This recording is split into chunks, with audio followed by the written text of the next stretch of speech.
Have you ever heard of a war that technically never ended? A conflict that split a nation, a people, and countless families right down the middle?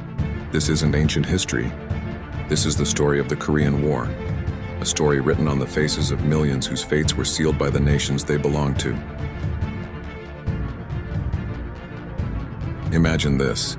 It's 1950. World War II is over, but a new colder war is brewing. Korea, a land with thousands of years of unified history, finds itself sliced in two at the 38th parallel. In the north, a communist state backed by the Soviet Union. In the south, a capitalist state supported by the United States. The tension was a powder keg, and on June 25, 1950, the fuse was lit. The North Korean People's Army stormed across the border, and the world held its breath. Seconds, escalation, and human cost. The initial invasion was swift and brutal. Seoul, the southern capital, fell in just 3 days. For the people on the ground, it was chaos.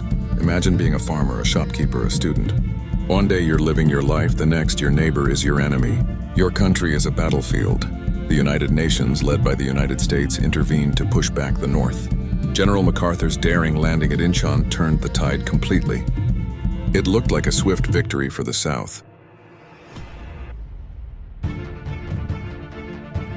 The twist. But then everything changed. As the UN forces pushed north, nearing the Chinese border, a new power entered the fray. Hundreds of thousands of Chinese volunteer soldiers flooded across the Yalu River. The war, which seemed almost over, was thrown into a brutal, grinding second phase. The front lines surged back and forth. Winters were savage, with temperatures dropping to -30 degrees. This wasn't just a war of armies anymore, it was a war of survival. The faces of the soldiers, American, Korean, Chinese, were etched with frostbite, fear, and a desperate will to live. Their fate wasn't in their hands, it was dictated by the flags they followed. For 2 more years they fought. They fought over frozen hills with names like Porkchop Hill and Heartbreak Ridge.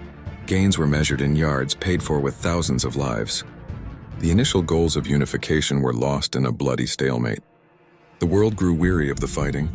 Finally, on July 27, 1953, an armistice was signed. Not a peace treaty, but a ceasefire. The fighting stopped, but the war never officially ended. A demilitarized zone, the DMZ, was created, hardening the division that started it all. Millions had died. Families were permanently separated. Brothers and sisters finding themselves on opposite sides of an impenetrable border.